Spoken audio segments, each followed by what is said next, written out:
तो अब तक जो श्यामुका जी आज्ञा कर रहे हैं टीका में, वहाँ हमने ये बात देखी कि जो विषय का डेवलपमेंट है उसमें ये बात आई कि विप्रयोग और संयोग के अंदर जिस प्रकार की अनुभूति होती है उसका डेवलपमेंट बताने के बाद जो है वो ये विषय आया कि हरिराई जी संयोग और विप्रयोग उन दोनों अवस्थाओं में भगवान की अनुभूति का जो प्रकार बता रहे हैं, उस संदर्भ से ये स्पष्ट होता है कि नाट्यशास्त्र में जो रस विवेचना है वो केवल अभिनयार्थ प्रयुक्त है, और जो नाटन प्रयोजन के लिए ही जिस रस का विवेचन किया गया है वो किसी वास्तविक जो लोग हैं जो उस प्रकार के रस की अनुभूति करते हैं उनके अंग उपांगों के साथ वो मैच कर भी सकता है और नहीं भी कर सकता। एसेंशियली मैच करे ऐसा आवश्यक नहीं। अब उसे आगे बता रहे कि तस्माद रसिक प्रेक्षकानां सामाजिकानां कृते, इसलिए जो रसिक प्रेक्षक जो सामाजिक लोग हैं उनके लिए नाटन प्रयोजन रहिता, नाटन के प्रयोजन के रहित भगवतः श्री कृष्णस्य श्री वृषभानुजादि प्रियतमासु तासांच या ही भगवती शाश्वती प्रीति ही। इसलिए जो रसिक प्रेक्षक जो समाज के लोग हैं उनके लिए नाटन के प्रयोजन के अलावा, नाटन प्रयोजन से रहित भगवान श्री कृष्ण और श्री राधा जी और जो व्रजभक्त आदि भी हैं उन लोगों का भगवान के साथ जो शाश्वत प्रेम है, ते उभे अपि, वो दोनों ही भरत मुनि वचन प्रामाण्याङ्गीकारेतु, भरत मुनि के वचन के प्रामाण्य का अंगीकार करने पर तो रसात्मिके एव भवितुम न अर्हतः, तो उनका जो प्रेम है उसे रस की कैटेगरी में, क्योंकि अभिनय के लिए वो नहीं किया जा रहा है, इसलिए रस की कैटेगरी में तो भरत मुनि की परिभाषा अनुसार वो जाएगा ही नहीं। तो अगर भरत मुनि उसे एक्सेप्ट ही नहीं करेंगे तो हम क्यों उसे श्रृंगार रस के रूप में सिद्ध करने की कोशिश करें? या पूर्व पक्षी जो कह रहा था कि आप उसे श्रृंगार रस मान लो या निष्काम श्रृंगार रस मान लो, तो उस फ्रेम में उसे फिट करने की हम कोशिश करें ही क्यों, जब भरत मुनि की परिभाषा के अनुसार उनका जो प्रेम है वो श्रृंगार रस में जा ही नहीं सकता है, क्योंकि वो अभिनयार्थ नहीं है। अतः भगवत लीलया साकम, इसलिए भगवान की लीला के साथ भरतनाट्य शास्त्रानुसारी मर्यादा नैव संगच्छति, इसलिए भगवान की लीला के साथ भरत मुनि के नाट्य शास्त्र की जो मर्यादा है वो साथ साथ नहीं जा सकती है। मतलब उसे हम भगवान की लीलाओं के ऊपर फिट नहीं कर पाएंगे, क्योंकि भगवत लीला का जो प्रयोजन है वो निरोधार्थ है, इनका जो प्रयोजन है वो अभिनयार्थ है। अथ ब्रह्म बोधकोपनिषदादेः प्रामाण्यानुरोधेन, इसलिए ब्रह्म के स्वरूप का निरूपण करने वाले जो उपनिषद आदि हैं उनके प्रामाण्य के अनुरोध से तयोः रतेः रसात्मकत्वे अंगीकृते, उन लोगों की रति की रसात्मकता का अंगीकार करने पर भरतादि मुनेः प्रामाण्यम अधरीकृतमेव भवेत्, तो ऐसा करने पर तो भरत आदि मुनि के प्रामाण्य को हमें छोड़ देना पड़ेगा या उनके प्रामाण्य के खिलाफ हमें जाना पड़ेगा। इति विषमोपन्यासो अत्र प्रतिभाति, इसलिए विषम उपन्यास हो रहा है, मतलब श्रृंगार रस में भगवान की लीलाओं को फिट करने की जो कोशिश पूर्व पक्षी करना चाह रहा था वो जो है वो सहज रूप से फिट नहीं होगी, किसी प्रकार की विषमता उसके अंदर प्रकट हो जाएगी, क्योंकि दोनों शास्त्रों का एक दूसरे के साथ मेल नहीं है।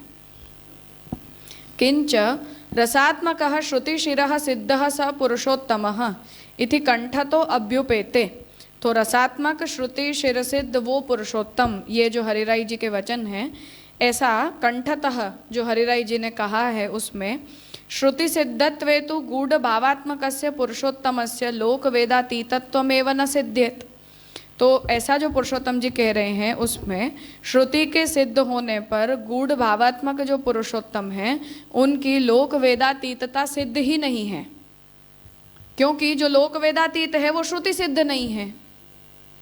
ठीक है, वो तो अनुभवैक सिद्ध है, तो पुरुषोत्तम लोक वेदातीत लोक वेद से सिद्ध है ऐसा आप बोल नहीं सकते। श्रुति सिद्ध है वो पुरुषोत्तम नहीं है, श्रुति सिद्ध जो है वो अक्षर ब्रह्म है, पुरुषोत्तम तो श्रुति से सिद्ध नहीं है, श्रुति से अतीत हैं, पर हैं।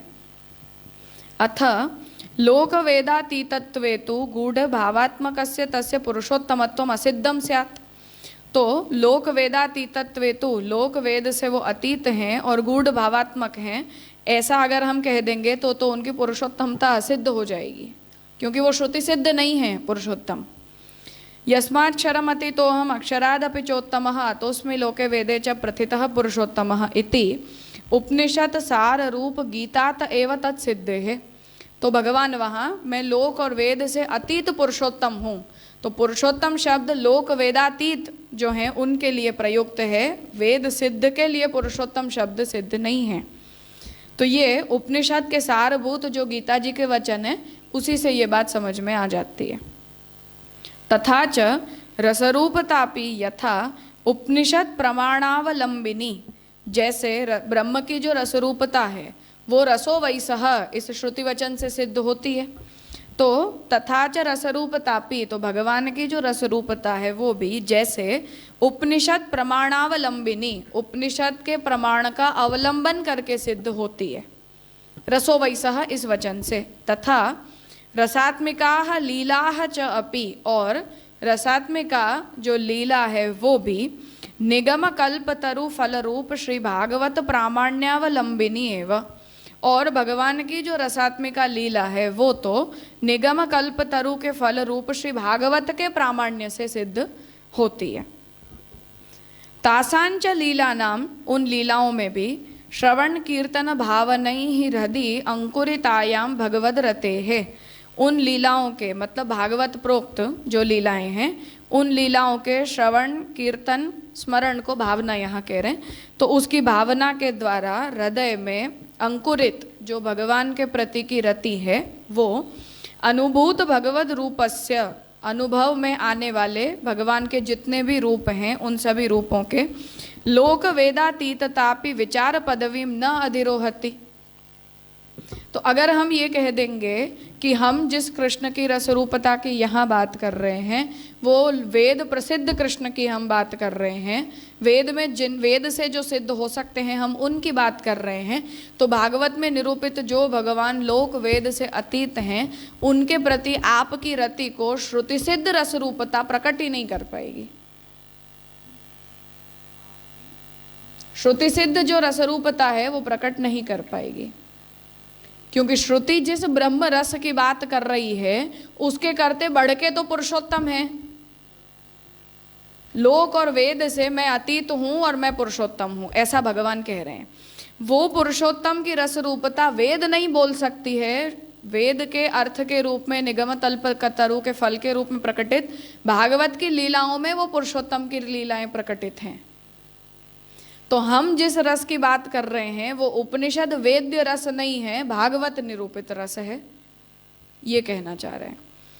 फिर से देख लो, तासांच लीला नाम श्रवण कीर्तन भावनई ही, उन लीलाओं के, कासाम लीला रसात्मिका लीला भागवत प्रोक्त लीला, तो भागवत प्रोक्त लीला नाम श्रवण कीर्तन भावनई ही, भागवत में कही गई लीलाओं के श्रवण कीर्तन और भावन से हृदय अंकुरित आयाम, अपने हृदय में अंकुरित हुई भगवद रते है, भगवान की रति की अनुभूत भगवद रूपस्य, हमें उस रति के द्वारा जो भगवद रूप अनुभूत होता है वो लोक वेदातीततापि, लोक वेद से अतीत होने के बावजूद भी विचार पदवीम न अधिरोहति, विचार पदवी का अधिरोहण नहीं कर सकती है। क्यों? क्योंकि वो श्रुति सिद्ध नहीं है, नहीं किया जा सकता है, वो अनुभवैक वेद्य है। मतलब भागवत में जैसे जिन भक्तों को, अभी जो मैं बात कहना चाह रही थी कि सूरदास जी को जो अनुभव हुआ उसका विवरण आप शास्त्रों में ढूंढने जाओगे तो आपको थोड़ी मिलेगा, और नहीं मिला आपको उसका मतलब ये नहीं कि सूरदास जी को अनुभूति हुई वो फर्जी है। सूरदास जी को जो अनुभव हुआ, जैसे फॉर एग्जाम्पल महाप्रभु जी जो हैं वो ठाकुर जी को सेव्य मानते हैं, महाप्रभु जी अपने आप को इति श्री कृष्णदासस्य वल्लभस्य हितम वच कह रहे हैं, पर ठाकुर जी के साथ महाप्रभु जी एक शैया के ऊपर पोढ़े कि नहीं पोढ़े? पोढ़े हैं। अब ये दासत्व है? नहीं है। दास होके तो आप ये कर ही नहीं सकते हो। ठाकुर जी ने आज्ञा दी तो महाप्रभु जी और ठाकुर जी एक शैया के ऊपर पड़े। वात्सल्य प्रकट किया महाप्रभु ने नवनीत प्रिय जी के प्रति, हम ऐसा कह दें। अब ये अनुभवई का वेद्य है, शास्त्रई का वेद्य नहीं है। शास्त्र से हम पूछने जाएंगे तो शास्त्र क्या कहेगा कि तो दासत्व का भंग है, दास धर्म का विरोध है। पर दास ये कह रहा है कि मुझे मेरा स्वामी कह रहा है तो मैं तुम्हारी बात सुनने क्यों आऊं। शास्त्र भले जो कह रहा है पर मुझे ठाकुर जी आज्ञा कर रहे हैं तो हम तो वो करेंगे जो हमें अभी प्रभु ने करने को कहा है।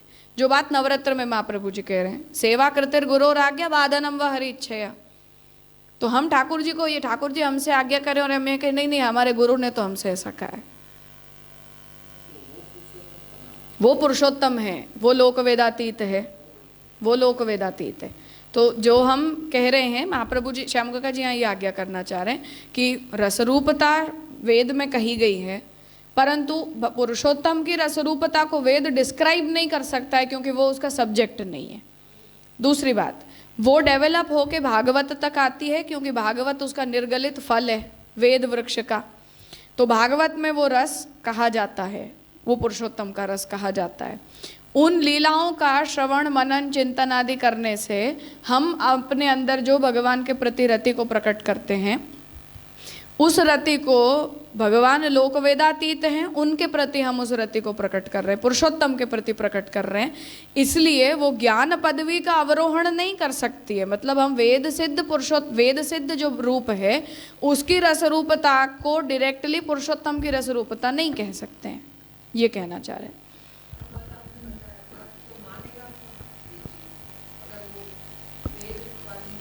नहीं, ओरिजिन मानने में कोई आपत्ति नहीं है ना हमें, रसो वैसा है इस वाक्य से हमें कोई आपत्ति नहीं है। पर उस रस का जो अनुभव है वो हम ये कहें कि बताओ अनुभव वेद में कहाँ लिखा है, तो वेद तो नेति नेति कह के छोड़ देगा, वो तो अनुभव ही का वेद्य है। उस अनुभव को तो महाप्रभु जी ने भी नहीं कहा है। महाप्रभु जी ने इतना जरूर कहा कि हम निरुद्ध रोदेन निरोध पदवीम गतः, पर कहीं महाप्रभु जी ने अपनी अनुभूति को डिस्क्राइब किया है, रसानुभूति को कभी नहीं किया है।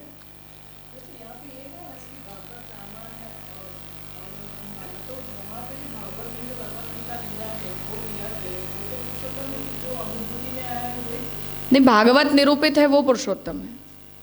तो भगवान ने भागवत में प्रकट होके, भागवत में जिस प्रकार की व्रजभक्तों के साथ लीलाएं प्रकट की वो वेद प्रोक्त थोड़ी हैं, वेद सिद्ध भी नहीं है। तो भगवान प्रथितः पुरुषोत्तम ऐसा कह के लोक वेदातीत अपना एक रूप ऐसा कह रहे हैं कि नहीं कह रहे हैं। कोई ये कहे कि भागवत की लीलाएं फिर अप्रामाणिक हैं तो गीता जी के वचन का आप क्या करोगे,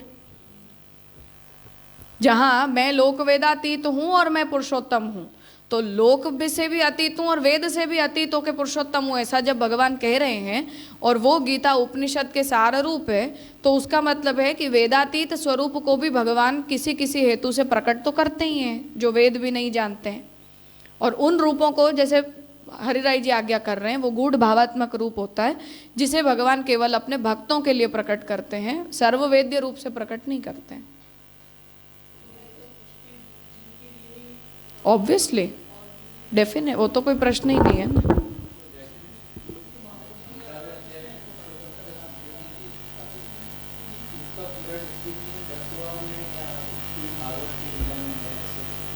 भागवत में भी सिर्फ पुष्टि जीव परक, वेरी मच सिलेक्टिव। सेवा कौमुदी में लालू भट्ट जी ने इस बात को बहुत जोर दे के कहा है कि भागवत से भी हमारी सेवा का ओरिजिन नहीं है। भागवत में भी पुष्टि जीव परक भगवान की जितनी लीलाएं वो भी आचार्य वचनानुसंगतेन प्रकटितः तदेव प्रामाणिकः। तो भागवत पूरी भी नहीं, भागवत में केवल पुष्टि जीवों परक भगवान की लीलाएं, क्योंकि भागवत तो शास्त्र है तो और भी बहुत कुछ है भागवत में, केवल पुष्टि जीव परक नहीं है। जैसा उद्धव गीता में हमने देखा था कि वो पराभक्ति तो भगवान ने एक दो वाक्यों में कही है, केवल सर्वत्र तो हर प्रकार की भक्ति कही है, तो वो सब हमारे लिए साधन रूप थोड़ी है। तो वो भी भागवत में भी महाप्रभु जी ने निबंध में सर्वनिर्णय में साधन प्रकरण में जिस तरह से उसकी क्रियाकारिता हमें एक्सप्लेन की, वो भागवत में से महाप्रभु के वचन से पूर्वाचार्यों का आचरण और परंपरा प्राप्त प्रकार, वो सेवा, उस तरह से उसे का डेवलपमेंट बता रहे हैं। तो हम वहीं से लेंगे उसको।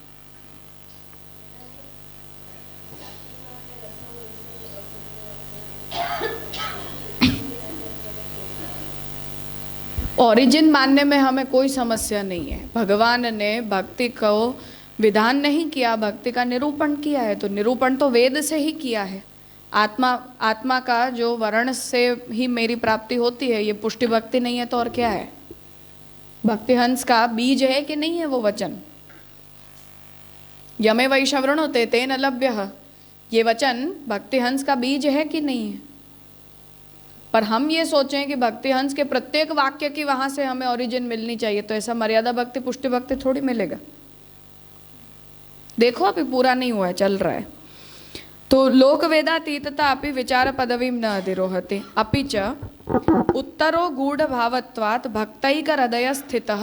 ये जो हरिराय जी का वचन है कि उत्तरो मतलब भगवान का जो दूसरा एक रूप तो ये होता है जो सब में व्यापक रूप से भगवान रहते हैं, और दूसरा रूप ये होता है कि जो गूढ़ भाव वाला होने के कारण केवल भक्त के हृदय मात्र में भगवान उस रूप से स्थिति करते हैं और कहीं भी भगवान का वो रूप नहीं रहता है। इति एतद् विधानस्य अपि स्वामिनीनां हि बहिप्राकट्यमेव भगवतो अभीष्टं तदैव ईश्वरवादो अन्यदा शून्यवादः इति प्रभुचरण वचनात् विरोधः। तो हरिराय जी का जो वचन है वो श्यामुकाका जी के अनुसार गोसाई जी के वचन से संगत नहीं जा रहा है। तो उसे आप यहाँ बता रहे हैं कि दूसरा जो रूप है वो गूढ़ भाव वाला होने मात्र से भक्त के हृदय में ही स्थित होता है। ये विधान भी स्वामिनीनाम ही बहिप्राकट्यमेव, तो स्वामिनियों के लिए भगवान ने बाहर अपना स्वरूप प्रकट किया। भगवतो अभीष्टम, वो रूप भगवान को अभीष्ट था, इच्छित था। तदैव ईश्वरवादो अन्यदा शून्यवादः, तो अगर भगवान जो अंतः प्रकट स्वामिनियों के हृदय में भगवान का जो रूप स्थित है, उस अंतः स्थित रूप को भगवान बाहर प्रकट करते हैं, तभी ईश्वरवाद की सिद्धि होती है। केवल अंतः प्रकट रूप होगा तो शून्यवाद सिद्ध हो जाएगा, ऐसा गोसाई जी लिख रहे हैं टिप्पणी में। तो इति प्रभुचरण वचनात् विरोधः, तो तात्पर्य है कि केवल आंतरनिष्ठ स्वरूप नहीं, जो आंतरनिष्ठ है वही प्रकट है, उस तरह से हमें वो साइक्लिकल ही कहना पड़ेगा। ऐसा हरिराय जी के लिए श्यामुकाका जी काउंटर कर रहे हैं।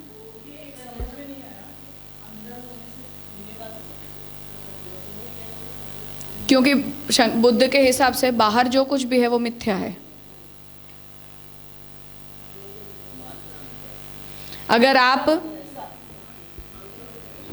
हम जो कुछ भी बोलने की मैं अगर कोशिश करती हूँ कि ये ब्रह्म ऐसा होता है, तो आपने जो बोला वो सब झूठा है, वो शून्य है। तो शून्य है, अनिर्वाच्य है, बिल्कुल शंकराचार्य जी का सिद्धांत की तरह।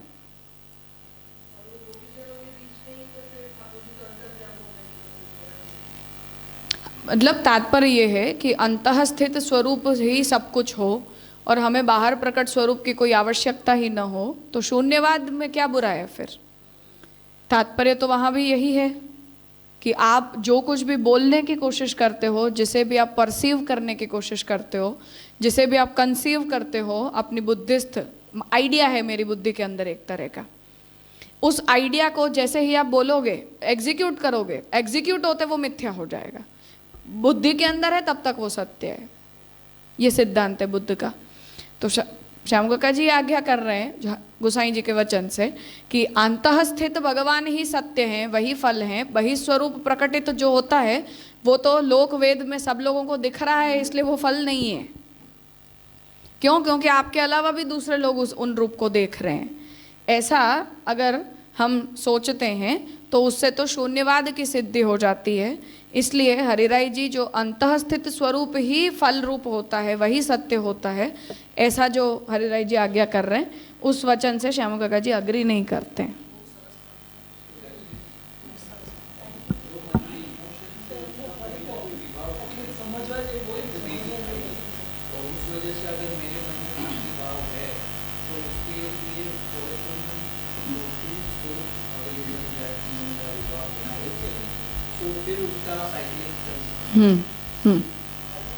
हरिराई जी की आर्ग्यूमेंट ये थी कि बाहर प्रकट होने वाला जो रूप होता है उसे तो सब लोग देख रहे हैं, उनकी हर क्रियाओं को भी सब लोग देख रहे हैं, उसका असेसमेंट भी हर कोई कर रहा है, इसलिए वो फल रूप नहीं होता है। अंतर्भावित होता है, वो आपका एक्सक्लूसिव है, जिसे आपके अलावा न कोई देखता है, न कोई सुनता है, न कोई समझता है। जो फर्क मंदिर में विराजने वाला ठाकुर जी और हमारे घर में विराजने वाले ठाकुर जी में होता है, तो हमारे घर में होते हैं तो वो हमारे एक्सक्लूसिव हैं, उनके ऊपर और किसी का कोई अधिकार नहीं, कोई इंटरफेरेंस नहीं, हम जो चाहें, हमारी मर्जी, हम राजा। अब दुनिया के साथ ठाकुर जी सबके सामने विराजते हैं तो वो तो सबके हैं, उसमें हमारा कोई एकाधिकार नहीं है उस रूप के ऊपर। तो हरिराई जी ये कह रहे हैं कि बहिप्रकट जो रूप होता है वो तो लोक वेद में सबको दिख रहा है, इसलिए वो फल रूप नहीं है। और अंतः प्रकट, अंतः स्थित गूढ़ भावात्मक जो होता है वो फल है, क्योंकि वो केवल आपके भाव से भावित है, उसमें भगवान की अपनी इच्छा भी मैटर नहीं करेगी, क्योंकि मैंने तो आपके लिए ऐसा सोच लिया, आपको वो ठीक लगा नहीं लगा वो अलग बात है, हमने आपको इस तरह से सोच लिया, तो हम अपने अंदर तो उसी रूप को रिलीज कर रहे हैं। अब दुनिया उन स्वरूप को मानती है या नहीं मानती है, दुनिया को वो ऐसा रूप ऐसा लगता है नहीं लगता है, वो आपका हेडेक है।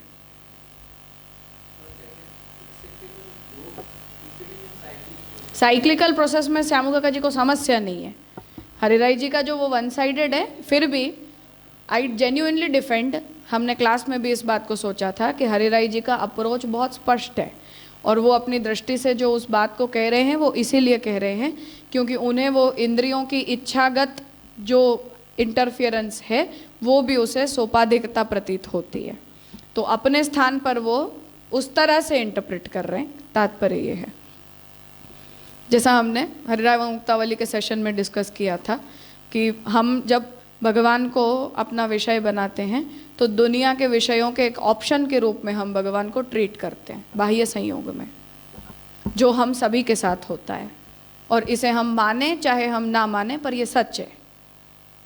अपनी मन को डाइवर्ट करने के लिए, अपनी इंद्रियों को डाइवर्ट करने के लिए, अपने चित्त को वहाँ से हटाने के लिए हम भगवान का विषयत्वेन यूज़ करते हैं, और इसमें शंकराचार्य जी वाला शाखारुंधति न्याय जेन्युइनली काम करता है, इसे कोई नकार नहीं सकता है। हम वहाँ से अपने आप को हटाते हैं, केवल वो प्रेम पूर्वक नहीं होता है।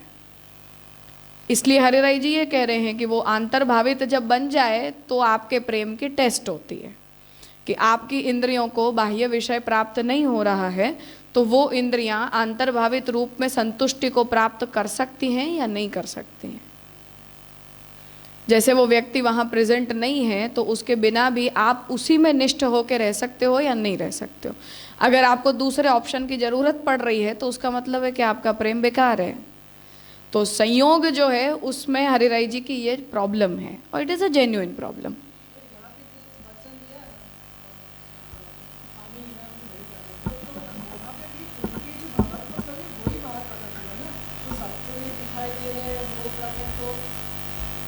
नहीं तो वो रूप तो सब देख रहे हैं ना, हर कोई देख रहा है भगवान के उस प्रकटित रूप को।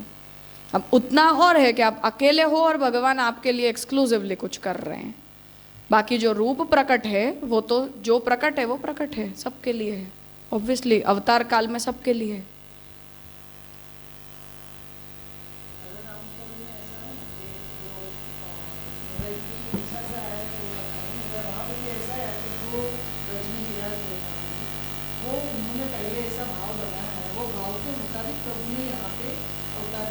हाँ तो वो सच है, पर अंतर्भावित रूप ही फल है, बहिप्रकट रूप फल नहीं है। प्रकट भले भगवान हो गए फिर भी, और ये बात कॉन्टेक्स्चुअली उनके हिसाब से ठीक है।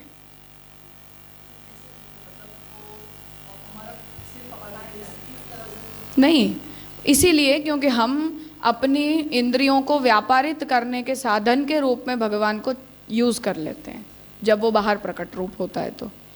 तो हमारे प्रेम की जो परीक्षा होती है वो विप्रयोग में होती है, संयोग में नहीं होती है। तो अगर जब वो रूप आपके सामने प्रकट नहीं है और आपकी इंद्रियों की, मन की, बुद्धि की, चित्त की जो एक स्वाभाविक टेंडेंसी है कि उन्हें एक ऑब्जेक्ट की ज़रूरत होती है, उस ऑब्जेक्ट के बिना वो रह नहीं पाती हैं, उस अपनी टेंडेंसी को ओवरकम करके वो अंतःभावित स्वरूप के अंदर वो संतुष्टि को प्राप्त कर सकती हैं या नहीं कर सकती हैं, इससे आपके प्रेम का परीक्षण होता है।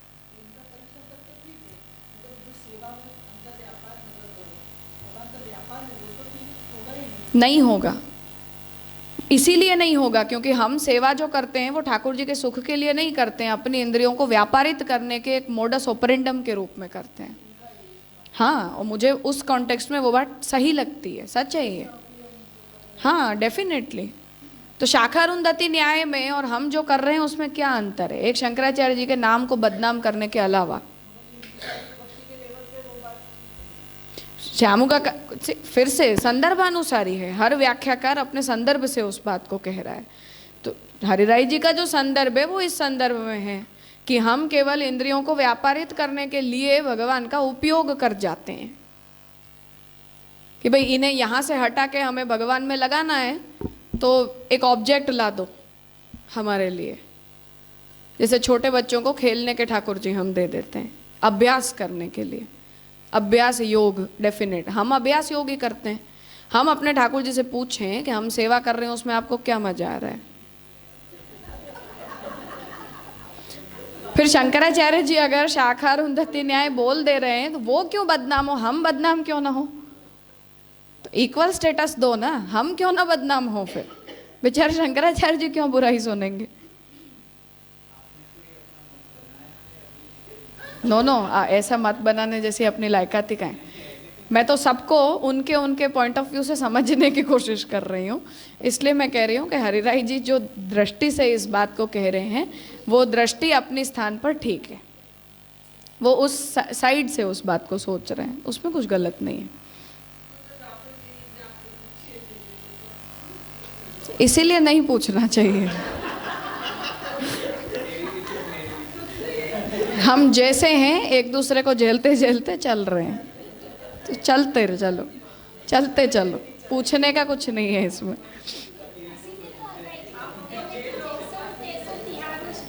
तो जैसा है ऐसा चल रहा है, पर तात्पर्य ये है हरिराय जी का जो पॉइंट ऑफ व्यू है उसे हमें समझना चाहिए। ऑलवेज वो विरह विरह की बात करते हैं इसलिए हम उन्हें नेग्लेक्ट करके साइड हटा दें, ऐसा नहीं हमारी टेंडेंसी होनी चाहिए। दीक्षित काका जी आज्ञा करते थे कि पुष्टि मार्ग आज जीवित है तो हरिराय जी की वजह से जीवित है। तो हरिराय जी के जो शिक्षा पत्र हैं, हरिराय जी के जो सिंपलिस्टिक वचन हैं, एकदम आदर्शवादी, सांत्वना देने जैसे, शांत स्वभाव के, तो दीक्षित काका जी प्रवचन में कहते थे कि पुरुषोत्तम जी कितने ही धुरंधर क्यों न हो, पर संप्रदाय जी रहा है अगर तो हरिराय जी की वजह से जी रहा है। नहीं, भाव प्रचुरता हो या ना हो, पर उनकी जो लेखनी है उसे पढ़ने से हमारा चित्त जो है वो शांत होता है। हमें ऐसा लगता है कि हम भी यहाँ कहीं ना कहीं फिट हो सकते हैं, ऐसा हमें इंक्लूसिव फील होता है, इंक्लूसिवनेस फील होती है।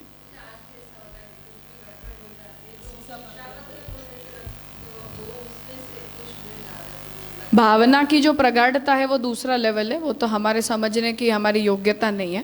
पर कुछ बातों को कहने का एक व्यक्ति का ऐसा तरीका होता है कि वो किसी को दूर हटाए बिना भी उन बातों को बोल सकते हैं।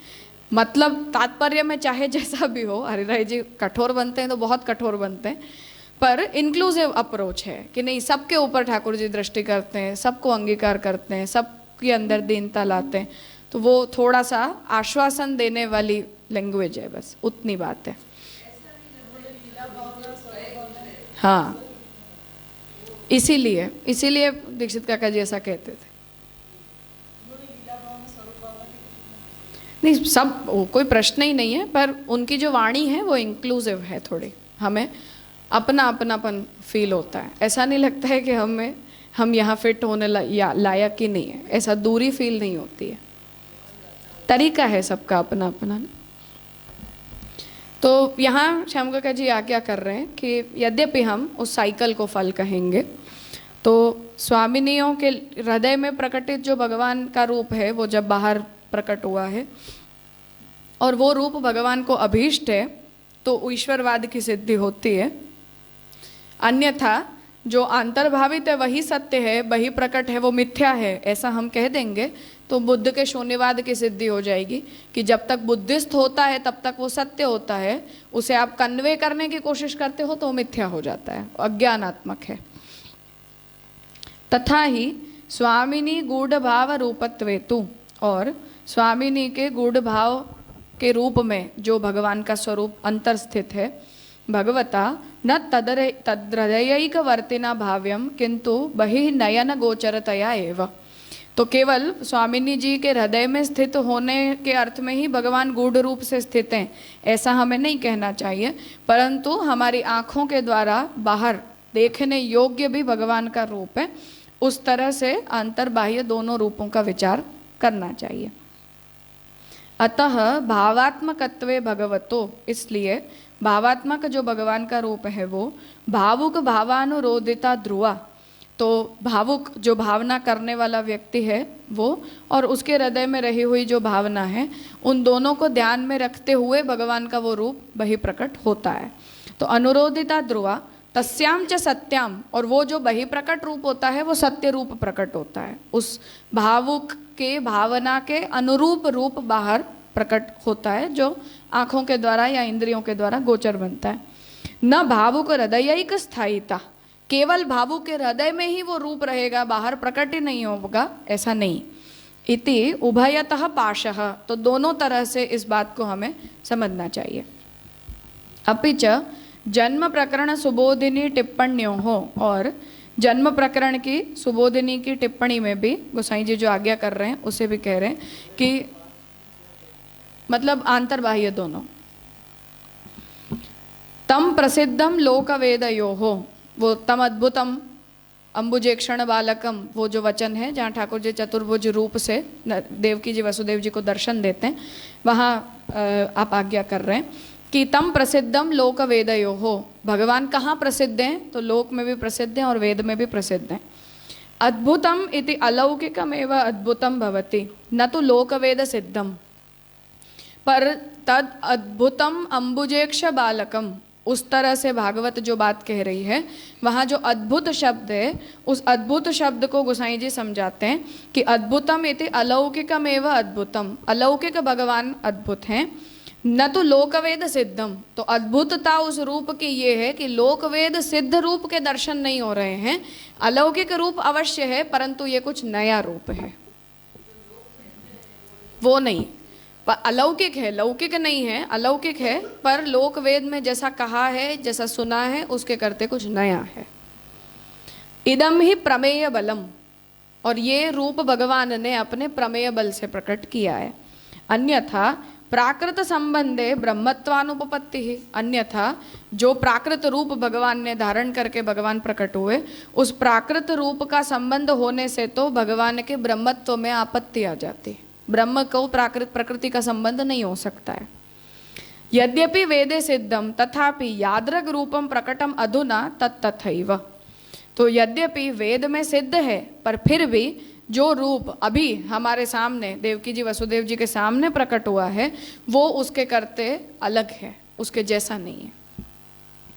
इति वचन आलोचने तो, इस वचन का आलोचन करने से तो लोक वेद प्रसिद्ध लोक वेदातीतौ इति पुरुषोत्तम द्वैविध्यम नैव सिद्ध्यति, तो इस रूप की अर्थात ये प्रकटित रूप को भी पुरुषोत्तम रूप कहा कि नहीं कहा। हरिराई जी के वचन से जो डिफरेंस श्याम काका जी बताना चाह रहे हैं वो ये है कि जो प्रकटित रूप है जिसके दर्शन देवकी जी वसुदेव जी को हो रहे हैं, अंतर्भावित नहीं है ना, प्रकटित रूप, तो उसके लिए जब गोसाई जी ये आज्ञा कर रहे हैं कि ये प्रकटित रूप लोक वेद से अतीत पुरुषोत्तम का रूप है, तो इस वचन की आलोचना हो जाएगी अगर हम ये कहेंगे कि अंतर्भावित रूप ही पुरुषोत्तम रूप होता है और बाहर प्रकटित जो रूप होता है वो तो लोक वेद प्रसिद्ध होता है, लोक वेद अतीत नहीं होता है।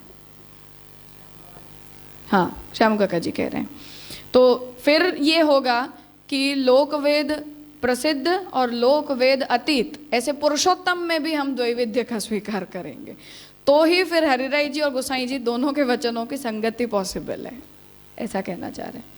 तथापि महानुभावानां श्रीमद् हरिराय चरणानाम एवं प्रतिपादने को भावः इति कथन्नु मादृशेन वराकेन ज्ञातुम शक्यते।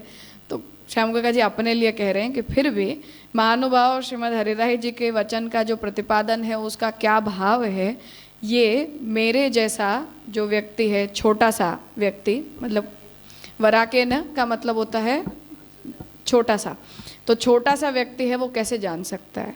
तो आलोचना नहीं है पर अपनी तरफ से उसे सोचने की कोशिश की है। सर्वथा तो भक्ते ही रसत्वे भगवान भक्ति रसो भूतवा भक्त हृदयाधिष्ठितो भवति। तो ओवरऑल तात्पर्य यह है कि भक्ते ही रसत्वे, भक्ति के रसरूप होने से, भगवान भक्ति रसो भूतवा, भगवान भक्ति रस के रूप में बनकर भक्त के हृदय में अधिष्ठित होते हैं। जो हमने पहले देखा कि वो भक्ति रस का जो प्रादुर्भाव है वो कृष्ण का अवतरित प्रादुर्भाव ही हमें मानना है। यस्मिन् भक्ति भावे श्रृंगाराद्याः समस्ताः भावाः संचारितया आस्वादयितुं शक्यन्त एव न तत्र विप्रतिपत्ति संभावना अपि। तो इस प्रकार की भक्ति, जो भक्ति रस के रूप में भगवान हमारे हृदय में प्रकट होते हैं, इस प्रकार के भक्ति भाव में श्रृंगार आदि जितने भी भाव हैं उन सभी का संचारी भावतया आस्वादन संभव होता ही है, इसमें कोई विप्रतिपत्ति की संभावना नहीं है। तद इदम सर्वदा सर्वभावेन भजनीयो व्रजाधिपः इति श्रीमदाचार्य चरणैः प्रतिपादितम। तो इतना जितनी माथापच्ची हमने 4 सेशन में की, उतना महाप्रभु जी सर्वदा सर्वभावेन भजनीयो व्रजाधिपः इतने में कहना चाह रहे हैं। तो ये आप यहाँ आज्ञा कर रहे हैं कि तो वो जो आस्वादन है 8 के 8 रसों का, वो 8 रसों का आस्वादन भक्ति के अवान्तर प्रकारतया या भक्ति के संचारी भावतया होता है। जो बात हम सिद्धांत रहस्य में भी देखते हैं कि सेवकोयम यथालोके व्यवहार प्रसिद्ध्यति, वहाँ भी स्वामी सेवक का भाव हमारा स्थायी भाव है, अन्य वात्सल्य हो, माधुर्य हो, जितने भी भाव हैं वो सब संचारी हैं। संचारी में आएगी डेफिनेटली। तो इसे अब यहाँ समअप किया श्याम काका जी ने कि इससे श्री महाप्रभु जी ने जो प्रतिपादन किया वो प्रतिपादन का तात्पर्य ये है कि भक्ति रस के संचारी भावतया सभी रसों का अनुभव भगवान भक्तों को करवाते हैं और भक्त भी भगवान के साथ कर सकते हैं। उसमें भक्ति बाधित नहीं होती, मतलब वो विभाव प्रकट नहीं हो जाते हैं, विपरीत भाव के रूप में वो भाव वहाँ नहीं आते हैं, to some extent, to some proportion. मूल भक्ति की को बाधित ना कर दे, वहाँ तक संचारी भावतया सभी भावों का अंगीकार किया जा सकता है। इदम अत्र नहीं, चारों के चारों पूरे हो चुके हैं, अब हो रहा है 5वां हो रहा है, चारों के चारों हो गए। अब जो मूल में, खैर इसे अभी समरी इसकी श्याम काका जी की तरफ से बाकी है, तो अब मूल में जो पुरुषोत्तम जी ऊपर का टाइटल देख लो, भगवत स्नेहात्मकत्वेन भिन्नतया अनुभूयमानत्वात् भक्ति रसोपि भिन्नः। अब इस टाइटल की व्याख्या आगे श्याम काका जी करने जा रहे हैं। तो भगवत स्नेहात्मकत्वेन, भगवान के प्रति स्नेह के रूप में होने से, भिन्नतया अनुभूयमानत्वात्, अलग से स्वतंत्र भाव के रूप में उसकी अनुभूति होने के कारण भक्ति रस भी एक भिन्न है। ये जो कंक्लूजन पुरुषोत्तम जी ला रहे हैं, उस कंक्लूजन के ऊपर अब श्याम काका जी टीका लिखना प्रारंभ कर रहे हैं।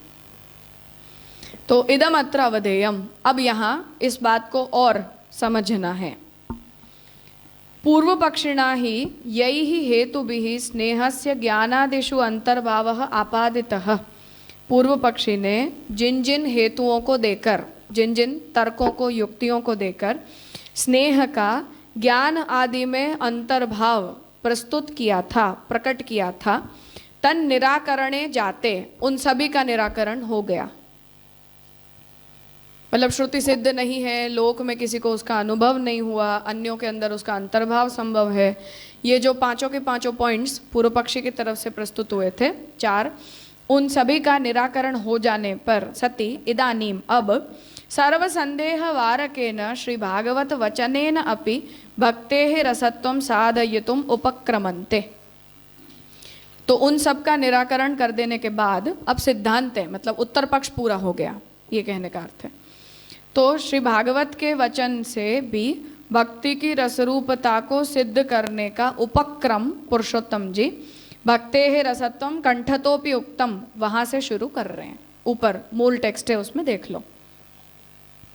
तो मूल टेक्स्ट में भक्ते है रसत्वम कंठतोपि उक्तम वहां करके निगम कल्पतरोः गलितम फलम, ये भागवत जी के वचन से भक्ति रस की सिद्धि पुरुषोत्तम जी कर रहे हैं। तो वो सिद्धांत भी है और संगति भी है। तो संगति मतलब कि आपने जो सिद्धांत प्रस्तुत किया उसके शास्त्र वचनों से संगति बतानी है। तो उसका उपक्रम मूल में जो पुरुषोत्तम जी ने भागवत जी के वचन उद्धृत करके किए हैं, क्योंकि फिर से हमने ये और कह दिया कि वो भागवत से ही सीधी सीधी निकल के आती है, इसलिए भागवत के वचन से उनकी सिद्धि। डिफरेंस ये आया कि पहले जो कहा कि असिद्ध है वो रसशास्त्र की दृष्टि से असिद्ध था, उसका हमने निराकरण कर दिया कि सिद्ध है। अश्रुत है अर्थात वेदों में सुनी नहीं गई, वहां हमने रसो वैसह आदि वचन देकर उसकी संगति कर दी। पर अब बात यह है कि हम डायरेक्टली अपनी भक्ति रस को भागवत से अफिलिएट करते हैं, सीधा सीधा उपनिषद के रसो वैसह से अफिलिएट नहीं करते हैं। इसलिए सिद्धांत और संगति के जंक्चर पर भागवत के वचनों से उसकी संगति अपेक्षित है। ठीक है, तो वो पुरुषोत्तम जी ने जो मूल में भागवत जी के वचनों से की है, उसके ऊपर अब श्याम गगा जी टीका प्रारंभ कर रहे हैं। नहीं, वेद से करते हैं, वो हमने रसोवैसह से कर दी, पर संगति हम जब करेंगे तो हमें ये कहना पड़ेगा कि उसका साहचर्य तो हमें भागवत प्रोक्त भक्ति से मिलता है। फिर भागवत को कहाँ से साहचर्य मिलेगा? तो गीता और ब्रह्मसूत्र से मिलेगा। गीता को डायरेक्ट साहचर्य ब्रह्मसूत्र से, ब्रह्मसूत्र को सीधा वेद से, उस तरह हमें जाना पड़ेगा। पर हम अपना साहचर्य ढूंढेंगे तो वो हमें भागवत से मिलेगा उस तरह से। रसमालयम, हाँ बिल्कुल। आस्वादन सीधी नहीं मिलेगी, वो सब वेद में जाएगा। अब आस्वादन जो है वो यहाँ आएगा, क्योंकि इस रस की अनुभूति तो भागवत ही बताएगी, मतलब जो व्रजभक्तों के अनुभूति के प्रकार से हमें मिल रहा है वहां से, मतलब डायरेक्ट साहचर्य वाली जो बात है वो है।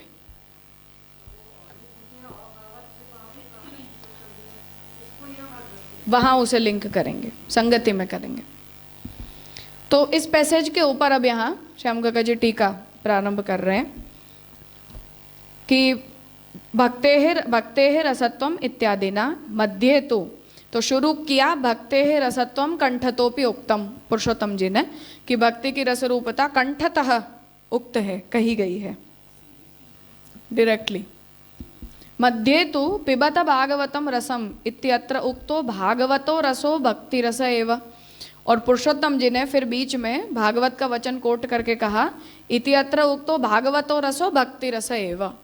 तो भागवतम रसम आलयम, तो भागवतम रसम दोनों समान विभक्ति अर्थ हैं, इसलिए एक दूसरे से जोड़कर अर्थ है। तो भागवत का जो रस है वही भक्ति रस है, ऐसा पुरुषोत्तम जी ने कहा। अब हमें ये समझना है कि पुरुषोत्तम जी भागवत रस को भक्ति रस कह रहे हैं, उसका अर्थ क्या है, जो श्याम गगा जी अपनी टीका में इलॉबरेट करेंगे। तो मध्ये तु पिबत भागवतम रसम इति अत्र उक्तो भागवतो रसो भक्ति रस एव इति एवं तत्स्वरूपम च प्रतिपाद्य, मतलब भागवत रस की भक्ति रस रूपता, उसके स्वरूप का भी प्रतिपादन करके तत्र पुनः हेतुमपि निर्दशयन्तः आहु, फिर से उसका हेतु भी दोबारा दिया कि भक्त्यर्थमेव भागवत संहिता प्रणयन कथनात्। तो मूल में देख लो कि यस्यां वै श्रूयमाणायां कृष्णे परम पुरुषे भक्तिरुत्पद्यते पुंसः शोक मोह भयापहा, इसका अर्थ पुरुषोत्तम जी ने ये कहा कि भक्त्यर्थमेव भागवत संहिता प्रणयन कथनात्। हम भागवत को भक्ति रस क्यों कह रहे हैं? क्योंकि भागवत को प्रकट जो है वो केवल और केवल भक्ति प्रकट करने के लिए ही किया गया है, इसलिए भागवत के रस से जन्य भक्ति रस है, भागवत का रस भक्ति रस है। ये सिद्धांत पुरुषोत्तम जी ने कहा है, उसे आप श्याम गगा जी यहाँ कह रहे हैं कि आहु भक्त्यर्थमेव भागवत संहिता प्रणयन कथनात्। तो भक्तों के लिए ही भागवत संहिता के प्रणयन को कहने से तत्र प्रतिपाद्यमानस्य, अर्थात भागवते प्रतिपाद्यमानस्य, भागवत में प्रतिपाद्यमान प्रतिपादित की हुई। भक्ति रूपताया एव सिद्धेः, भक्ति रूपता की ही सिद्धि होने से भिन्नतया अनुभूयत एव रसिकैः इत्यन्तेन ग्रंथ भागेन। और अंत में अतएव श्रृंगाराद भिन्नतया अनुभूयत एव रसिकैः, ये अनुभूति वाली बात मूल में श्री पुरुषोत्तम जी ने कही कि इसीलिए श्रृंगार रस से भिन्नतया ही रसिकों ने भक्ति रस की अनुभूति की है, ऐसा पुरुषोत्तम जी ने अंत में कहा। तो इस बात के, इस पूरे टेक्स्ट के ऊपर अब श्याम काका जी टीका प्रारंभ कर रहे हैं। नहीं है, अब जो अनुभूति हुई है वो भागवत रस की ही अनुभूति हुई है, इसलिए हम इसी रस को, भागवत का रस को भक्ति रस कहेंगे, ये कहना चाह रहे हैं।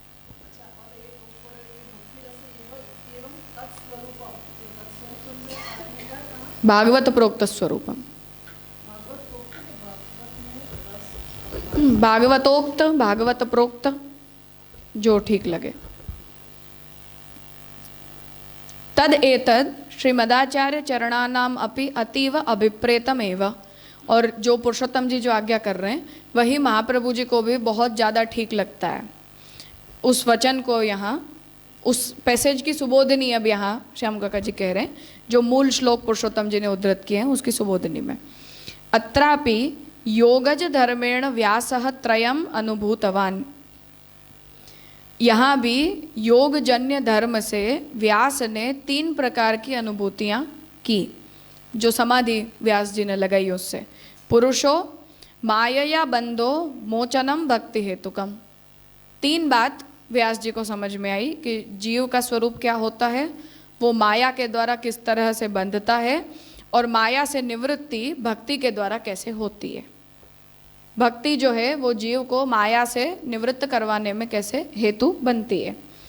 सुदृढ़ सर्वतोधिक स्नेहस्तु आत्मत्वेन ज्ञाते भवति, भगवान में सुदृढ़ सर्वतोधिक जो स्नेह होता है वो आत्मत्वेन ज्ञाते भवति, जब हम भगवान को अपनी आत्मा के रूप में जानते हैं तभी वो स्नेह होता है। महात्म्य ज्ञानंतु सृष्टियादि भी, और भगवान के महात्म्य का ज्ञान सृष्टि आदि के स्वरूप में भगवान का ज्ञान प्राप्त करने से होता है। तत्र द्वयम साधयितुम एषा भागवत संहिता, तो सुदृढ़ सर्वतोधिक स्नेह और महात्म्य ज्ञान, इन दोनों ही अंगों को सिद्ध करने के लिए भागवत संहिता का उपयोग है। शुकमुखम प्राप्य अमृतम मोक्षम अपि शिथिलम करोति, तो शुकदेव जी के मुखारविंद से जो भागवत प्रकट हुई उससे द्रवित जो अमृत है वो मोक्ष को भी शिथिल कर देती है, मतलब मुक्ति की इच्छा भी आदमी छोड़ दे। ऐसी भक्ति रसो अमृत द्रवः, ऐसा भक्ति का अमृत द्रव रूप जो रस है वो शुकदेव जी के मुखारविंद से प्रकट हुआ। तेन संयुतम, तो अमृत द्रव से वो संयुक्त भक्ति रस प्रकट हुआ। अनेन अन्य रसादपि अधिको रसः उक्तः, अन्य रसाद इति श्रृंगारादि रसात्, तो अन्य रसों से अधिक ये रस शुकदेव जी के मुखारविंद से प्रकट हुआ। अत्र आनंदस्य हरेः लीला शास्त्रार्थः, अब ये जो रस है उसका प्राइमोडियल स्वरूप क्या, तो कह रहे हैं कि आनंद रूप जो भगवान की लीला है वो इस भागवत का शास्त्रार्थ है। भक्ति जनिका ही संहिता, और इस संहिता का प्रयोजन है भक्ति को पैदा करना। सृष्ट्यादीनाम लीलात्वे ज्ञाते भक्ति ही भवति न कार्यत्वे, तो सृष्टि को जब हम भगवान के कार्य के रूप में जानते हैं तो उससे हमारे अंदर भक्ति प्रकट नहीं होती है, पर सृष्टि को जब हम भगवान की लीला के रूप में जानते हैं तभी हमारे अंदर भक्ति प्रकट होती है। कौतुकाधिष्ठितेन अनायासेन क्रियमाणम कर्म लीला, तो लीला को परिभाषित फिर महाप्रभु जी कहते हैं कि कौतुकाधिष्ठितेन, मतलब कौतुक में अधिष्ठित होकर, सरप्राइजिंग जो इमोशन है उसमें अधिष्ठित होकर, अनायासेन क्रियमाणम कर्म, अनायास ही जो कर्म प्रकट हो जाता है वो लीला कही जाती है। तदा ही महत्वम निर्दुष्टत्वंच भवति, और इसीलिए उसका लीला का महत्व है और उसकी निर्दुष्टता है, क्योंकि वो निष्प्रयोजनिका है। सब प्रयोजन होता है तो उसका कोई ना कोई सोपाधिकता और निरुपाधिकता वाला डिफरेंस है। तो ये भागवत रस को लेकर जो महाप्रभु जी का मूल वचन है वो, और भागवत का जो वचन है, उन दोनों को यहाँ उद्धृत किया। अब इसके ऊपर श्याम काका जी पूरा विचार यहाँ से प्रारंभ कर रहे हैं कि हम भागवत रस को भक्ति रस कैसे कहेंगे। ननु समग्रस्य श्री भागवत शास्त्रस्य अर्थो भक्ति रसो भवतु। अब जो मुद्दा पुष्टि मार्ग मर्यादा मार्ग पैदा करता है उस पर श्यामुगजी जा रहे कि ननु समग्रस्य श्री भागवत शास्त्रस्य अर्थो भक्ति रसो भवतु। क्या समग्र जो भागवत शास्त्र है प्रथम स्कंद से लेकर द्वादश स्कंद पर्यंत, वो क्या पूरा भागवत का जो शास्त्र है वो भक्ति रस है? दशमस्य तु विशेषेण तद हृदय रूपतया तत्र प्रधानीभूतः। अब दशम स्कंद को हम भागवत का हृदय स्थानीय कहते हैं। द्वादश स्कंद है वो पुरुष के 12 अंगों के साथ कंपेयर्ड है, तो उसमें दशम स्कंद में हम कहते हैं कि वो भगवान का हृदय, भागवत का हृदय है। तो क्या पूरा भागवत भक्ति रस है या दशम स्कंद भक्ति रस है? उस तरह से तो दशमस्य तो विशेषेण, तो दशम स्कंद को विशेष रूप से तद हृदय रूपतया, मतलब भागवत शास्त्र के हृदय रूप में, तत्र प्रधानीभूतः स्कंधार्थः कुतो न श्रृंगारात्मिका रतिः। अब इस बात को कह रहे हैं कि अगर दशम स्कंद भागवत का हृदय है और भागवत के हृदय में भी प्रधान रूप से स्कंधार्थ के रूप में कही गई जो व्रजसीमंतिनियों की भक्ति है, जिसके प्रयोजन से भगवान प्रकट हुए, वो यदि है तो वो श्रृंगारात्मिका रति फिर से स्कंधार्थ में प्रकट कही जा सकती है। तत्प्रतिपादिते ही श्रृंगार मूर्तौ भगवती, उस दशम स्कंद के द्वारा, उसके स्कंधार्थ के द्वारा प्रतिपादित जो भगवान की श्रृंगार मूर्ति है वो प्रपंच विस्मृति पूर्विका शुद्धा निरुपाधिका श्रृंगारात्मिका रति ही अपि। और ऐसी जो भगवान की श्रृंगार मूर्ति है, ऐसे भगवान का दर्शन करने से जो प्रपंच विस्मृति करवा देने वाली शुद्ध निरुपाधिक श्रृंगारात्मिका रति प्रकट होती है। ताह मन मनस्काह मत प्राणाह मदर्थे त्यक्त देहिकाह। तो भगवान ने भी उन व्रजभक्तों की ऐसे करके स्तुति की है कि वो व्रजभक्त कैसे हैं कि जिन लोगों ने मुझ में अपना मन लगाया, मुझ में अपने प्राण लगाए और मेरे लिए उन्होंने अपने शरीर का भी त्याग कर दिया। ऐसे करके भगवान उनकी स्तुति कर रहे हैं, प्रशंसा कर रहे हैं। इति स्तुवता भगवतैव तथा खलु बोधिता, और भगवान ने ही उनकी उतनी प्रशंसा करके और उनकी हृदय में रही हुई जो भक्ति श्रृंगारात्मिका रति है वो प्रपंच विस्मृति सिद्ध करवा देने वाली शुद्ध है और निरुपाधिक है, ऐसा कह के भगवान ने उनकी प्रशंसा की है। अतः निरोध रूपा सा इति अंगीकारे न कापि बाधा। तो अब उसे निरोध के रूप में इस प्रकार की शुद्ध निरुपाधिक श्रृंगारात्मिका रति निरोध रूपा होती है, निरोध स्कंद के अर्थ रूपा होती है, ऐसा स्वीकारने में हमें कोई बाधा नहीं होनी चाहिए, ऐसा यहाँ प्रश्न है। इति चेत अत्र एवं अवधेयम, अगर ऐसा कहते हो तो यहाँ इस बात को समझना चाहिए। यदि ही प्रपंच विस्मृति पूर्विका भगवती श्रृंगारासक्ति ही निरोध लीलात्वेन, अगर प्रपंच विस्मृति पूर्विका भगवान के द्वारा की गई श्रृंगारासक्ति ही निरोध लीला के रूप में दशमार्थतया अभ्युपेयते, पूरे दशम स्कंद के अर्थ के रूप में इसे स्वीकार लें हम कि पूरे दशम स्कंद का ओवरऑल जो तात्पर्यार्थ है वो भगवान में प्रपंच विस्मृति पूर्विका की जाने वाली श्रृंगारासक्ति निरोध की परिभाषा के रूप में हम इसे स्वीकार लें। तो प्रपंच विस्मृति पूर्विका भगवद आसक्ति, इसे हम निरोध कहते हैं। इसे आप भगवद आसक्ति को श्रृंगारात्मिका भगवद आसक्ति ऐसा कह दो, पूर्व पक्ष। अगर हम इस तरह से मान लेते हैं कि प्रपंच विस्मृति पूर्विका भगवान में होने वाली श्रृंगारासक्ति को निरोध लीला का अर्थ हम समझें और इसे ही हम निरोध शब्द की परिभाषा के अर्थ में स्वीकार लें। क्यों?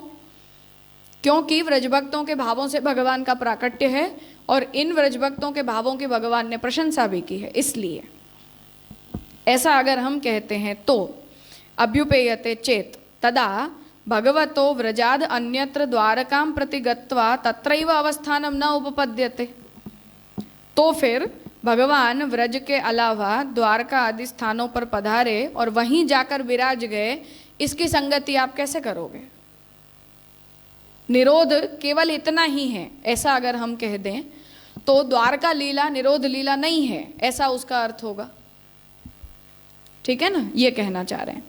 तथा ही यूनोः एकतरस्मिन् गतवति लोकान्तरं पुनः अलभ्ये विमनायते यदा एकः तदा भवेत् करुणा विप्रलम्भाख्यः इति रसशास्त्रोक्त मर्यादया श्रृंगार करुण विप्रलम्भयोः प्रभेदांगीकारात्।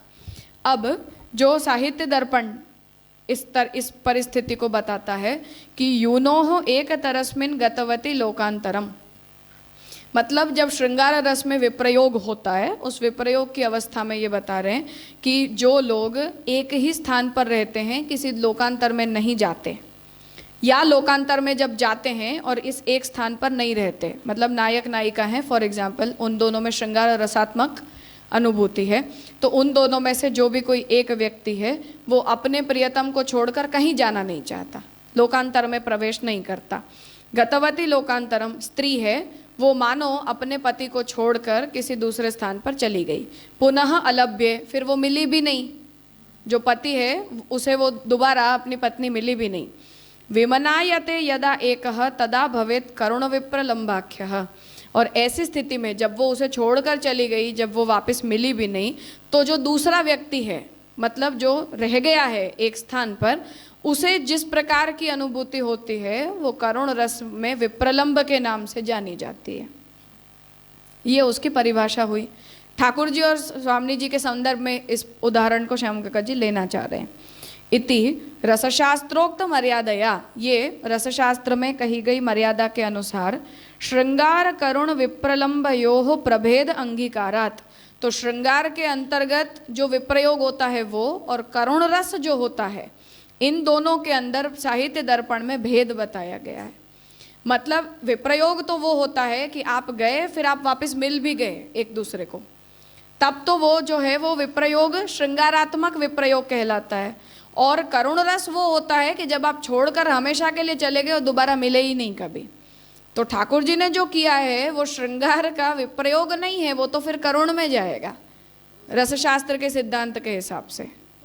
ठीक है, तो श्रृंगार करुण विप्रलम्भयोः प्रभेदांगीकारात् सुबोधिन्याम च, और सुबोधिनी में भी महाप्रभु जी इस बात को कह रहे हैं कि तथा तासाम अपि प्राप्ति संभावना रहिते मयि सती। तो भगवान जो हैं वो इस बात को कह रहे हैं कि उन गोपिकाओं को मेरी दोबारा प्राप्ति होने की कोई संभावना बची ही नहीं थी, फिर भी उन लोगों ने अपने मन को मुझसे दूर नहीं हटाया। तो ये जो भगवान कह रहे हैं वो रहिता का मतलब ये है कि अब संयोग की कोई संभावना नहीं है, तो अब आप इसे श्रृंगार रसात्मक विप्रयोग की कक्षा में नहीं ले जा पाओगे, इसे आपको करुण रस में ले जाना पड़ेगा। ठीक है, तो अति कष्टेन प्राणान धारयन्ति बहव्यो मृता इति प्रायः ग्रहणम। तो भगवान गोपिकाओं के लिए ये कह रहे हैं कि बहुत मुश्किल से उन्होंने अपने प्राणों को धारण करके रखा हुआ है, और ज़्यादातर लोग जो हैं वो उन्हें मृतप्राय ही समझते हैं कि वो मर ही गए हैं मानो, ऐसा उनका जीवन है। नहीं उत्तम पदार्थ स्वोपभोग्य अधमई ही सह भोगम अर्हति। तो उत्तम पदार्थ का भोग लोग खुद करते हैं, दूसरे को करने नहीं देते हैं। मुझे जो अच्छा लगता है वो मैं किसी दूसरे को नहीं देती हूँ, मैं खुद ही उसका भोग करती हूँ। अतः अस्मात् संघातात् आदौ निवृत्ताः भवतः पश्चात मद उपयोगम कुरुत इति तात्पर्यम। तो वहाँ ये बात कही गई है कि इसलिए इस संघात में शुरू में तो हम निवृत्त हो गए संघात से, मतलब हमारा शरीर तो अब हम छोड़ दें। भवतः पश्चात, मरने के बाद दूसरे लोक में जाकर आप हमारा उपयोग करना, ऐसा वहाँ तात्पर्य है। मतलब रजभक्तों के देह तो निवृत्त हो गए अंतःग्रगताओं के, फिर उनका भगवान में सायुज्य हुआ, तो वो ये कहते हैं कि इस जन्म में तो हम आपका भोग करने योग्य नहीं रहे, पर हम मर जाएं इस संघात को छोड़ने के बाद, तब जाके फिर हम हमारा आप भोग करना, आपका हम भोग करेंगे।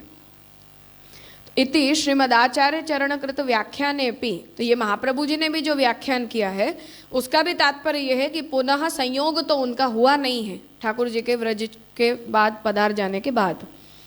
तो श्रीमदाचार्य चरणकृत व्याख्यानेपि श्रृंगार रतेः कारुण्य पर्यवसान द्योतनेन। तो साहित्य दर्पण में की गई व्याख्या के अनुसार महाप्रभु जी के व्याख्यान को भी अगर हम संगत करते हैं, तब फिर ये श्रृंगार रस में पर्यवसित नहीं होकर करुण रस में पर्यवसित होता है। तो द्योतनेन अशाश्वतनानुभूते है, तो उन्हें जिए तब तक उन्हें जिस प्रकार की अनुभूति हुई व्रजभक्तों को, वो श्रृंगार के विप्रयोग की अनुभूति नहीं है। करुण की है। तो अशाश्वतनानुभूते च परम फलत्व असंभवाद अपि न जातु दशम स्कंदे वर्ण्यमानायाः निरोध लीलायाः। तो महाप्रभु जी फिर भी ये कह रहे हैं कि फिर भी वो जिए तब तक उन्हें जो अनुभूति हुई वो फल की अनुभूति है। तो अगर श्रृंगार में अगर वो नहीं जा रही है और श्रृंगार के विप्रयोग में आपके सिद्धांतानुसार नहीं जा रही है, तो श्रृंगार के फल के रूप में तो आप इस अनुभूति को कह नहीं सकते हो। आपके सिद्धांतानुसार वो करुण रस में जाएगी। और महाप्रभु जी ये कह रहे हैं कि वो गोपिकाएं जब तक जब तक उन्होंने प्राण धारण किए तब तक उन्हें जो अनुभूति हो रही है वो फल की अनुभूति है। तो महाप्रभु जी इस बात से कॉन्ट्राडिक्ट कर रहे हैं। ठीक है, तो परम फलत्व असंभवाद अपि, तो आपके सिद्धांतानुसार आप गोपिकाओं की स्थिति को परम फल नहीं कह सकते हो, क्योंकि वो श्रृंगार के विप्रयोग में नहीं जा रही है स्थिति। न जातु, इसलिए दशम स्कंदे वर्णमानायाः निरोध लीलायाः, इसलिए दशम स्कंद में जिस निरोध लीला का वर्णन किया जा रहा है वो प्रपंच विस्मृति पूर्वक भगवत श्रृंगारासक्ति जनकता अंगीकर्तुम शक्या। इसलिए न जातु, इसलिए हम दशम स्कंद में वर्ण्यमान जो निरोध लीला है उसमें प्रपंच विस्मृति पूर्वक भगवान में श्रृंगारासक्ति को पैदा करने वाला ये पूरा वर्णन है, इस बात को अंगीकार हम नहीं कर सकते हैं। ठीक है, क्योंकि इसकी निष्पत्ति साहित्य दर्पण के सिद्धांत अनुसार करुण रस में होगी, श्रृंगार में होगी ही नहीं। तो अगर आपके ही सिद्धांत अनुसार ऐसा नहीं हो रहा है तो हम क्यों उसे श्रृंगार कहें, ये बात है। तो आपके ही सिद्धांत से वो श्रृंगार में नहीं जाएगा, आपके सिद्धांतानुसार वो करुण में जाएगा। हाँ, वो जो है वो व्याख्या ग्रंथ है, ऐसा समझ लो। एक एक की परिभाषाएं जो हैं वो साहित्य दर्पण में दी गई।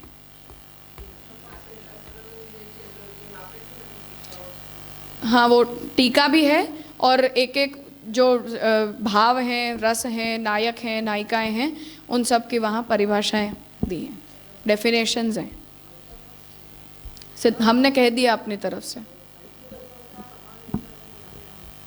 हाँ, कि हम अगर गोपिकाओं और ठाकुर जी के संबंध को श्रृंगार रसात्मक आप कहना चाहते हो और उनका निरोध जो भगवान में हुआ वो श्रृंगार रसात्मक निरोध हुआ, ऐसा अगर आप कहोगे तो आपके ही सिद्धांत से विरुद्ध हो जाएगा, क्योंकि ठाकुर जी के पधार जाने के बाद भी उन्हें भगवान में निष्ठा रही और वो अनुभूति फल के रूप में बनी रही, और आपके सिद्धांत अनुसार तो वो करुण रस बन जाएगा।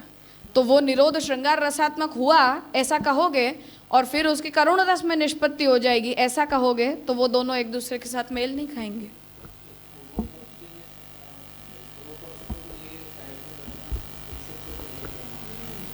साहित्य दर्पण को नाट्यशास्त्री कोई भी नेगेट कर ही नहीं सकता है।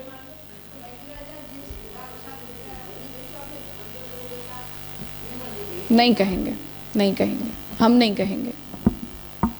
पूर्व पक्षी उसी कोशिश में था पर हमने माना नहीं।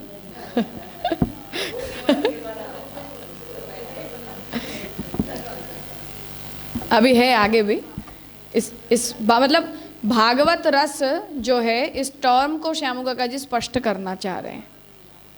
जो बात यहाँ सोच रहे थे, तो भागवत का रस इक्वल्स टू भक्ति रस, ये पुरुषोत्तम जी ने सिद्धांत कह दिया कि मैं भागवत रस इक्वल्स टू भक्ति रस, ये कह रहा हूँ।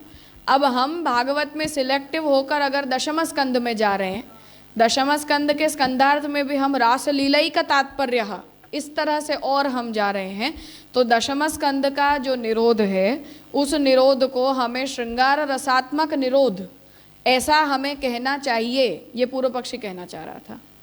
तो अगर हम वहाँ श्रृंगार रसात्मक निरोध ऐसा हम मान लेते हैं, तो जो निरोध भागवत का हृदय है वो भागवतीय भक्ति इक्वल्स टू भक्ति रस, वो पूरा श्रृंगारात्मक निरोध में जाएगा। ये पूर्व पक्षी की कोशिश थी।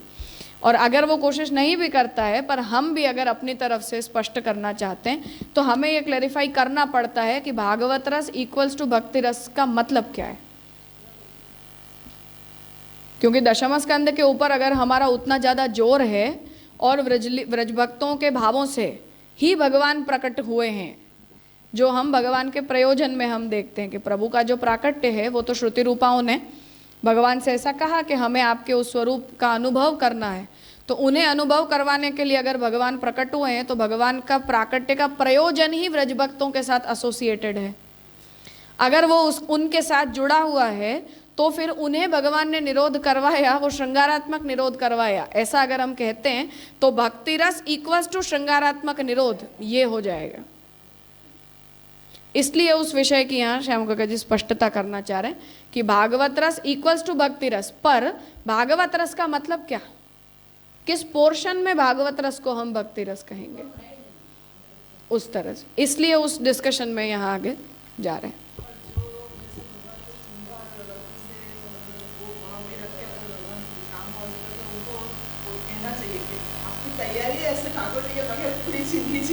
सही बात है, ठाकुर जी तो द्वारका चले जाएंगे।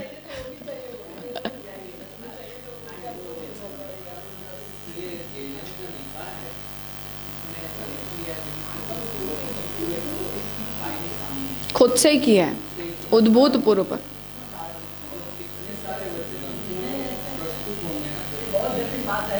ऑब्वियसली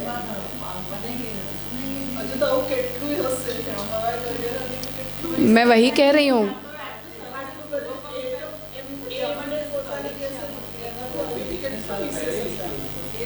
घना वर्षों थे गया।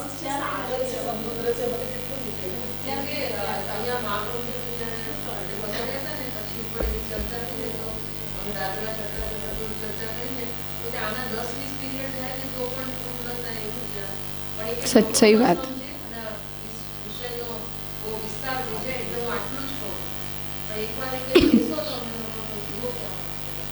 सही बात है। ठीक है, अभी यहाँ रखते हैं। आज यूनिवर्सिटी का क्लास है तो हम 4:30 शुरू करेंगे, आधा घंटा लेट, 3 बजे से।